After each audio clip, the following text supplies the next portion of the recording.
What's up guys, welcome back to Deck Tech for Decks. I'm your host Caleb. Today we're going to look at every single Dragonstorm Tarkir card that goes in the 99 that you guys need to know about. I've cut a lot of the fluff out. I'm just going to be talking about the cards that I think are very useful, but honestly this set's super solid, so there's a lot of them. Throw this on the background, I'm going to read every card, I'm going to describe every card, and I'm going to talk a little bit about the strategies I would utilize with the card. Obviously not every card, but you know, this is going to be a longer video and I do want to give you guys a good idea of where I would want to see these cards played. So without further ado, click that whatnot link to collect your free $15, get that 10% discount code off of all of your Tolarian library proxies, and then let's jump right into it.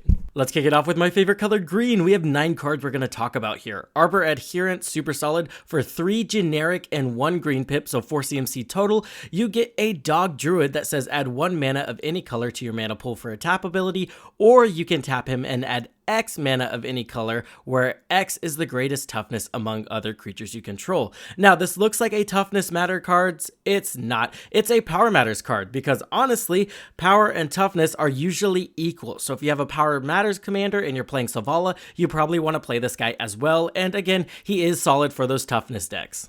Become the Avalanche is a 6 CMC spell, 4 generic and 2 green. It says draw cards for each creature you control with power 4 or greater. Then creatures you control get +X until end of turn, where X is the number of cards in your hand. I'm kind of in a weird spot with this one. Yes, you can end the game with this one because it pumps up your creatures a lot, but honestly, I don't really need card advantage on my pump spells, because if I'm casting a pump spell, I'm probably trying to end the game. What do you guys think about that? Broodcaller Scourge seems super fun to play with. Not only does he have amazing art, but for 5 generic and 2 green mana, you're going to get a creature dragon that's a 5/7 with flying. Whenever one or more dragons you control deals combat damage to a player, you may put a permanent card with mana value less than or equal to that damage from your hand onto the battlefield. Now, this looks like it's only going to be good in Dragon Kindred decks until you realize, hey, he's a dragon also. So whenever he deals combat damage, we're at least going to get a cheat a 5 CMC permanent into play. Notably, this is going to be good in your extra combat decks, or again, your Dragon Kindred decks. Canopy Gargantuan. This is a 5 generic, 2 green, so 7 CMC in total, creature dragon that's a 7/7 with flying, ward 2. Honestly, guys, if you're looking at the art, no shot this thing has flying. That's a mistake. This guy is chonky. At the beginning of your upkeep, put a number of 1/1 counters on each other creature you control equal to that creature's toughness. So again, this reads like a toughness matters cards, but everything that's toughness matters is also kind of powers matters, right? 9 times out of 10, the power and toughness is equal, so if you would play this in your Toughness Matters cards, you probably want to play it in your Powers Matters decks as well. Nature's Rhythm is a super strong card that I think is probably one of the best green cards we got this set, if not the best green card we got this set. It's going to cost X and then 2 green pips. It's a sorcery. Search your library for a creature card with mana value X or less, put it onto the battlefield, then shuffle. It also has Harmonize, which is a new ability. Harmonize says you may cast this spell from your graveyard for its Harmonize cost. You may tap a creature you control to reduce the cost by an amount of generic mana equal to the power. Then you have to exile it. This is insane. Yes, the Harmonize cost is X and 4 green mana, but in a deck that's playing a lot of mana dorks, that's not going to be hard to hit. Additionally, everything that combos with 2 creatures, now you can find both creatures with 1 tutor spell, because again, you can cast this, find a creature, and then recast it from your graveyard. Kind of insane. This one is going to be super powerful. Keep your eye on it. Steward of the Harvest also seems pretty insane. For 3 generic and 1 green, you get a creature human druid that says when this creature enters, exile up to 3 target land cards from your graveyard. Creatures you control have all activated abilities of all land cards exiled with this card. Pretty insane here, because right out of the gate, it turns all of your creatures into mana dorks, and then additionally, we get all the added effects, and there's a ton of added effects on lands that we just get to straight up abuse. Cabal Coffers, Gaia's Cradle, Emergent Zone, there's a ton. I could be here all day. Warden of the Grove is my kind of card. For 2 generic and 1 green, you get a creature Hydra. At the beginning of your end step, put a 1/1 counter on this creature, and then it says whenever another non-token creature you control enters, it endures X, where X is the number of counters on this creature. Endures is this really cool mechanic that allows you to either put X11 counters on the creature that entered, or you can just straight up create an XX White Spirit creature token. So again, this is just going to be amazing in those power matter strategies where we're casting big chonky dudes and sacrificing them. This is going to be kind of like a Skullspore Nexus, but attached to a creature. A little bit better, a little bit worse in certain scenarios, but still kind of solid. Will of the Saltite is a 5 CMC, 4 generic, and 1 green sorcery spell that says choose one. If you control your commander, you may choose both of these instead. Target player mills 3 cards, return all land cards from your graveyard to the battlefield tapped. That's a very useful ability. And then the other one is put X11 counters on target creature, where X is the number of lands you control. It gains trample until end of turn. So now we're making a creature massive, it's hitting for a lot of damage, and then additionally we get an effect that grabs all our lands from the graveyard and puts them back onto the battlefield. Moving on to red, we have 8 cards we're going to talk about here. The first one is Caldera Pyramaw. This is a 5 CMC, 3 generic, and 2 red creature dragon with flying. Whenever you cast an instant or sorcery spell, you get to put a 1/1 counter on this creature. Then this creature deals damage equal to its power to target opponent. This card is going to be insane, especially since it's equal to its power and not equal to the number of 1/1 counters on it. This means if we cast something like a buff spell to give it +3/+3, it's going to get buffed up and deal the damage still. So this is going to be a really cool storm finisher, and it's going to be a massive dragon in those storm decks. So I'm kind of excited for it. Draco Genesis, kind of insane, especially with Tiamat whenever you're able to tutor up 7 dragons. Draco Genesis is a card for 8 mana, 6 generic, and 2 red. It says you may cast dragon spells without paying their mana cost. And there's not much more to it, just enjoy your free dragons. Goldlust Dragon seems super solid, honestly. For 4 generic and 1 red, you get a creature dragon with flying, myriad, it's a 4/3, and then it says whenever this creature deals combat damage to a player, create a treasure token. This is going to be amazing in those strategies that are just trying to deal at least 1 damage to each opponent each turn consistently, whether it be to trigger your Professional Facebreaker effects, your Grim Hireling effects, or your commander synergizes with it. This card's going to be perfect for that. Infantry Shield is a super cool equipment. For 2 generic and 1 red, you get an artifact equipment. Equipped creature has Menace and Mobilize X, where X is its power. Mobilizes whenever it attacks, creates X tapped and attacking 1/1 red warrior creature tokens, sacrifice them at the beginning of the next end step. And its equip cost is only 2. So this is super solid in aristocrat strategies, power matter strategies, strategies where you're trying to go Voltron-ish and now you can kind of do the Voltron thing while additionally attacking your opponents. It's just going to be a super solid card, and I think a lot of decks are going to find reasons to run it. Next up, red is kind of getting a token doubler. Kind of. Redoubled Storm Singer. This is a 3 CMC, 2 generic, and 1 red creature orc wizard. It has first strike, and whenever this creature attacks, for each creature token you control that entered this turn, create a tapped and attacking token that's a copy of that token at the beginning of your next end step. Sacrifice those tokens. So we're just doubling up on the tokens we're creating each turn.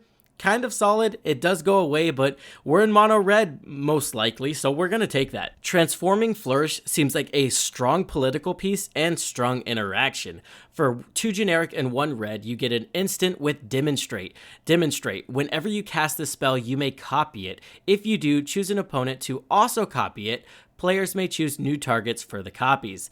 This spell allows you to destroy target artifact or creature you don't control. If that permanent is destroyed this way, its controller exiles cards from the top of their library until they exile a non-land card. Then you may cast that card without paying its mana cost. So it's kind of like a Chaos Warp that cannot whiff. I will say it's worse than a Chaos Warp, but again, you can copy this up to 3 times, right? You get 2 copies and one of your opponents get a copy. If someone's getting way out of control and there happens to be an arch enemy scenario, you can get rid of up to 3 of their important creatures or artifacts. Yes, they get to replace them, but 9 times out of 10, they're probably going to be something worse. Will of the Jeskai. This is a 4 CMC sorcery, 3 generic, and 1 red. Choose one. If you control your commander as you cast this spell, you may choose both instead. Each player may discard their hand and draw 5 cards. So kind of like a wheel effect, but it's a May ability. And then the other one is each instant and sorcery card in your graveyard gains flashback until end of turn. The flashback cost is equal to its mana cost. I like this in storm strategies. It's 2 of the things that I like. One, I like wheel effects in Storm strategies because you're running a lot of cantrips, and sometimes you just run out of cards. Additionally, I love cards that allow me to cast my instant and sorcery spells from the graveyard in these Storm strategies as well. So this is going to be really good for your Storm decks. Storm is eating this set. Zenith's Festival sounds super interesting. This is X and 2 red mana to cast a sorcery that says exile the top X cards of your library. You may play them until the end of your next turn. Not that great, but then it also has Harmonize for the exact same casting cost. This means if you're playing massive creatures, or even like not massive creatures, tapping a commander that's a 5/5 to essentially draw 5 cards for 2 red mana is kind of insane. Again, amazing in your Storm decks and amazing in your decks that just play very big creatures. I'm definitely trying this out in Paco and Haldan. Moving on to white, they have 4 cards I want to talk about. Iron Will Forger. This is a 4 CMC, 3 generic, and 1 white creature orc artificer. At the beginning of combat on your turn, if you control your commander, target non-legendary creature you control gains myriad until end of turn. This is going to be amazing in those blink strategies that are just trying to get amazing ETBs. Additionally, it's going to be amazing in these combat strategies where you're trying to deal a lot of damage to your opponents. It's an aggro card, it's an ETB card, and I'm in love with it. Reunion of the House is a power-based reanimation spell in white. So for 5 and then 2 white, you get a sorcery that says return any number of target creature cards with total power 10 or less from your graveyard to the battlefield, exile Reunion of the House. I'm really excited to play this in your decks that play low to the ground creatures that are very impactful. Additionally, it's going to be very good in your defender strategies. It's going to be very good in Arcades. Get ready for that. I also like it in my Hydra deck because I play a lot of Hydras in it, and the goal of that deck is to literally reanimate Hydras for free and then just have them die for a bunch of die triggers. So again, it's going to help out one of my jank decks. What do you guys think about this one? Voice of Victory is very good in CEDH, and honestly, it's pretty solid in casual as well. For a 2 CMC creature human bard, 1 generic and 1 white, you get a creature with Mobilize 2. Whenever this creature attacks, create 2 tapped and attacking red warrior creature tokens, sacrificing them at the beginning of the end step. And then it has a really cool text. Your opponents can't cast spells during your turn. Very good for those heavy combat based decks where they don't want their creatures to get removed. Some players just hold up removal to see if that big scary thing's going to attack them. Well, with Voice of Victory, you're not going to have to worry about that. And then in CEDH, it's just very good because it's going to protect all of your win attempts. Finally, we have Will of the Mardu. This is a 3 CMC, 2 generic, and 1 white. Instant. Choose one. If you control your commander as you cast the spell, you may choose both instead. Create a number of 1/1 red warrior creature tokens equal to the number of creatures target player controls. Or Will of the Mardu deals damage to target creature equal to the number of creatures you control. So it generates an instant board state and then deals a ton of damage to a creature. You get removal, you get a board state. It's going to be amazing in your strategies that care about having a big board. I've got 3 cards I want to talk about in blue. Adaptive Training Post. This is a 3 CMC, 2 generic, 1 blue artifact that says whenever you cast an instant or sorcery spell, if this artifact has fewer than 3 charge counters on it, put a charge counter on it. You can then remove 3 charge counters from this artifact. When you next cast an instant or sorcery spell this turn, copy it. You may choose new targets for the copy. Again, Storm is absolutely eating this set, and I could definitely see myself playing this in a Storm deck. Dragonologist also seems kind of insane here. This is a 3 CMC creature human wizard, 2 generic, 1 blue again, and it says whenever this creature enters, look at the top 6 cards of your library. You may reveal an instant, sorcery, or dragon card from among them and put them into your hand. Put the rest at the bottom of your library in random order. It also says untap dragons you control have hexproof. Now, I really don't care about the dragon part of this deck. This is, again, a Storm card. This is going to find you the instant and sorcery spells you need to get your game plan going. This and Displacer Kitten is going to go absolutely insane. It's basically like cast an instant or sorcery spell, look at the top 6 cards of your library to find another instant or sorcery spell, and then again, you can cast that, do the Displacer Kitten thing. It's going to be gross. Put this in your Blink decks, put this in your Storm decks, and you could probably skip the Dragon decks. Will of the Teamer is a 6 CMC sorcery spell, 5 generic and 1 blue. Choose one if you control your commander. As you cast the spell, you may choose both instead. Create a token that's a copy of target permanent, except it's a 4/4 dragon creature with flying in addition to its other types. It also says target player draws cards equal to the greatest mana value among other permanents you control. So this is going to be insane card advantage. There's a good deal of commanders that have high CMC, but that CMC gets reduced heavily and you end up casting it for a lot less. This is going to be amazing in those decks. The 8 CMC Is It Dragon Prowess commander is going to be amazing with this. The name escapes me at the moment, but you can see how that's going to be awesome. Additionally, creating a token copy of any permanent is always useful and always does a lot more than I think it's going to do. Moving on to black, there's 6 cards I want to talk about here. Avenger of the Fallen is a 3 CMC, 2 generic and 1 black creature human warrior with Death Touch and Mobilize X, where X is the number of creature cards in your graveyard. This is going to be insane. Again, Mobilize.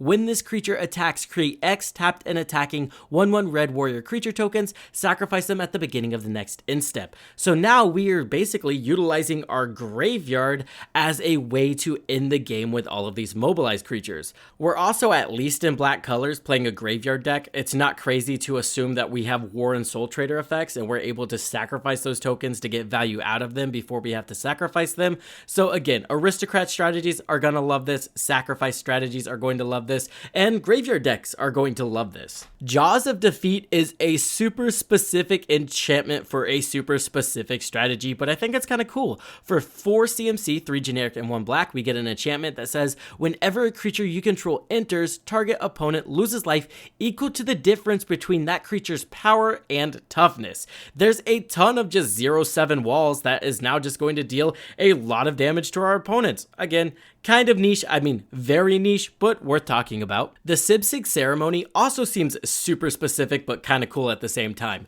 For 3 CMC, 3 black pips, you get a legendary enchantment that says creature spells you cast cost 2 less to cast. That's amazing, right? Well, not exactly, because it also says whenever a creature you control enters, if you cast it, destroy that creature. Then you create a 2/2 black zombie druid creature token. This is going to be good in specific strategies that care about ETBs and creatures dying. Luminous Broodmoth decks, if you're running it, you probably want this as well. It is super restrictive in the way that you just can't cast creatures and it's not a May ability. You will be sacrificing that creature. So again, a specific strategy, but really cool card. Welcoming the Dead. This is a 4 CMC sorcery, 3 generic and 1 black. You get to draw 2 cards, then discard a card, and you lose 2 life. Create X tapped 2/2 black zombie druid creature tokens, where X is the number of cards that were put into your graveyard from your library this turn.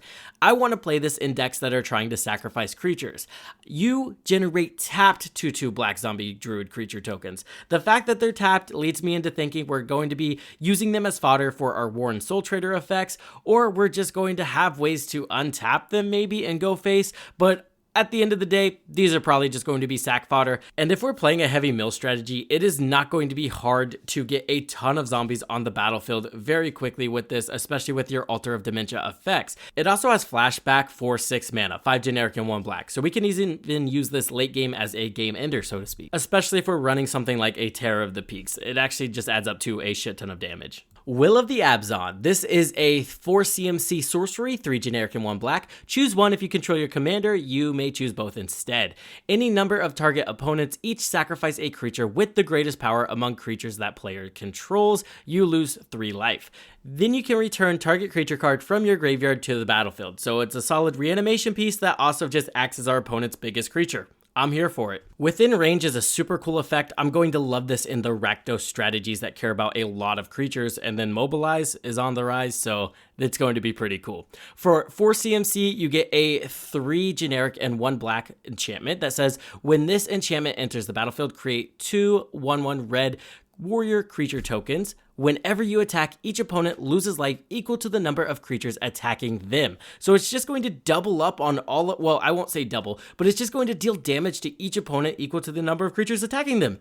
That's exactly what we want in a super aggro strategy that has a lot of 1/1s in it. Let's talk about the multicolored cards. I've got 7 I want to talk about here. We have All Out Assault. This is 5 CMC, so 2 generic and then Mardu colors. Creatures you control get 1/1 and have Death Touch. Death Touch, pretty cool here. And then it says when this enchantment enters, if it's your main phase, there's an additional combat phase after this phase, followed by an additional main phase. When you next attack this turn, untap each creature you control. Now notably, this is on an ETB, so we can blink this bitch. So now we're able to blink an enchantment to get extra combat steps. I'm so into that. Colossal Grave Reaver does some insane things. This is an 8 CMC creature dragon. It has flying, and whenever this creature enters or attacks, mill 3 cards. Whenever one or more creature cards are put into your graveyard from your library, put one of them onto the battlefield. That's just insane. Now whenever we're milling, surveilling, just putting a card into our graveyard, we can just reanimate a creature. Yes, it's a one-off effect, but it's one-off per instance. So if we have something like Altar of Dementia, an artifact that says sacrifice a creature, mill cards equal to that creature's power, we can just kind of mill our entire library as long as we keep finding creatures to reanimate and as long as we keep finding creatures whenever we mill cards. It's honestly pretty crazy. We can even pair it with something like Doom Whisperer that says pay 2 life, surveil the top 2 cards of your library, and find creatures we want to reanimate. Death begets life. This is an 8 CMC sorcery. It says destroy all creatures and enchantments, draw a card for each permanent destroyed this way. It's also Sultai colors. I don't know if I said that. So 5 generic, a black, a green, and a blue. This one seems very high costed, but it's probably going to draw you a ton of cards at the same time. It's what I want to see in my board wipes, right? Because 9 times out of 10, it's wipe the board, pass the turn. Now you wipe the board, draw a lot of cards, and then pass the turn. Dragonback Assault is the coolest landfall card we've gotten in a long time.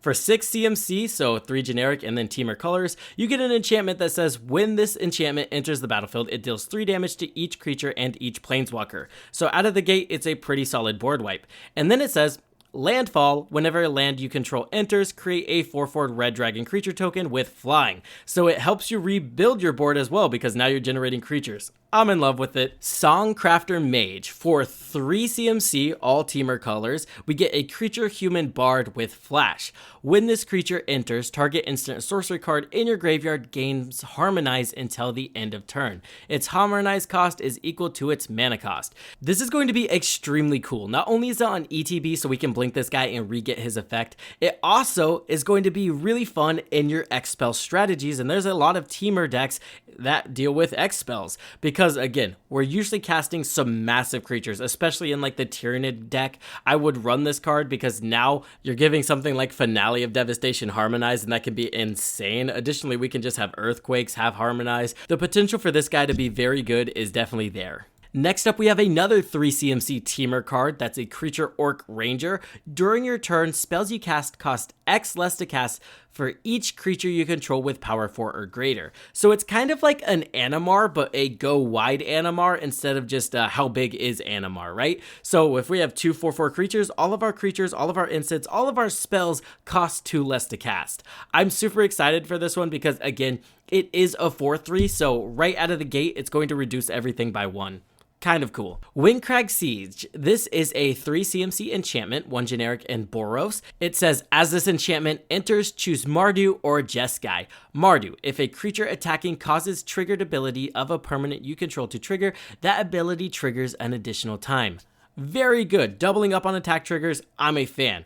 Jeskai, at the beginning of your upkeep, create a 1/1 red goblin creature token. It gains lifelink and haste until end of turn. I'm going to be honest, I'm mostly looking at the ability to double up on attack triggers. That's just going to be very good, especially in Boros colors. Frostcliff Siege. This is a 3 CMC enchantment, 1 generic, and then is it? As this enchantment enters the battlefield, choose Jeskai or Teamer. Jeskai, whenever one or more creatures you control deals combat damage to a player, draw a card. Notably, that's 1 player per combat step, so this will draw you 3 cards a turn. Pretty good. Or I should say 3 cards per combat step. Teamer, creatures you control get +1, +0, and have trample and haste. Haste and trample are super useful. I could see myself using both of these modes in the same deck, which is very good. Glacier Wood Siege, this is 1 generic and then Simic colors. It says, as this enchantment enters, choose Teamer or Sultai. Teamer, whenever you cast an instant or sorcery spell, target player mills 4 cards. Sultai, you may play land cards from your graveyard. Again, seems super solid in a mill strategy, also underworld breach strategy. If the goal is just to get to breach as fast as possible, Glacierwood Siege helps you actually fuel breach, right? Because now whenever you cast an instant or sorcery spell from your graveyard, you get to mill 4 more cards into your graveyard. So you kind of just never run out of cards that way. I think that's really good. Also, just having another card that allows us to play lands from graveyard, I'll take it. Bar and Step Siege, enchantment, 4 CMC, 2 generic, and then white and a black. As this enchantment enters, choose Mardu or Abzan. Abzan, at the beginning of your end step, put a 1/1 counter on each creature you control. Mardu, at the beginning of your end step. If a creature died under your control this turn, each opponent sacrifices a creature of their choice. So not terrible. I probably would play the Abzan version, maybe if you have like an Agatha Soul Cauldron strategy, or it's just important to have 1/1 counters on your creatures. I'd play this, but honestly, for 4 CMC, not seeing it. Hollow Merc Siege. This is a green and a black. As this enchantment enters, choose Sultai or Abzan. Sultai, whenever a counter is put on a creature you control, draw a card. This ability triggers only once each turn. Abzan, whenever you attack, put a 1/1 counter on target attacking creature. It gains menace until end of turn. It's got card advantage. It's also just not a lot of card advantage. I don't know if I'd play this personally, but seems alright. Kuru Goldkeeper seems super solid. It's a 4 CMC dragon in Sultai colors, so 1 generic, black, green, and blue. Flying, whenever 1 or more cards leaves your graveyard during your turn, you get to create a treasure token. It also has Renew, so for 2 generic, 1 black, 1 green, and 1 blue, exile this card from your graveyard, put 2 1/1 counters and a flying counter on target creature, activate only as a sorcery. Honestly, probably not dealing with that. But the fact that we're able to generate a treasure token whenever a creature card leaves, or whenever a card leaves our graveyard, is super powerful. We all know Insidious Roots is a powerful card. Yes, it generates a board state and puts 1/1 counters on plants tokens, but 9 times out of 10, I kind of just want the mana, and this guy's going to give us the mana. I also want to talk about Mistrise Village. This is a land. It enters the battlefield tapped unless you control a mountain or a forest. It taps for a blue, and also you can pay a blue, tap it, and it says the next spell you cast this turn can't be countered. That's insane. You would play this in any deck that runs blue, especially if you're on the edge of CEDH, right? Just being able for people not to counter whatever you're doing is extremely powerful. There's also some planeswalkers I want to touch on. Elspeth Stormslaver. This is a 5 CMC mono white planeswalker, 3 generic, 2 white. It says legendary planeswalker Elspeth. If 1 or more tokens would be created under your control, twice that many of those tokens are created instead. It also has a +1 ability to, you guessed it, create a 1/1 white soldier creature token. I love planeswalkers that can protect themselves, and Elspeth is one of them. Out of the gate, boom, we get 2 blockers. She also has a 0 ability that says put a 1/1 counter on each creature you control. Those creatures gain flying until the end of your next turn. So now we have flying blockers. That's insane. And then her -3 is destroy target creature an opponent controls with mana value 3 or greater.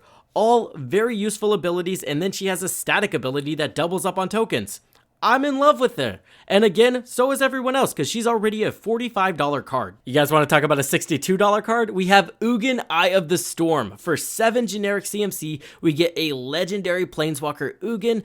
When you cast this spell, exile up to 1 target permanent with 1 or more colors. That's good on its own, but that's not where it ends. Whenever you cast a colorless spell, exile up to 1 target permanent that's 1 or more colors. So you get removal when he enters, and whenever you're casting something like a Soul Ring, I'm game. He also has a +2 ability. You gain 3 life and then draw a card, card advantage. He has a +0, add 3 colorless to your mana pool, and then he has a -11. Search your library for any number of colorless non-land cards, exile them, then shuffle. Until end of turn, you may cast those cards without paying their mana cost.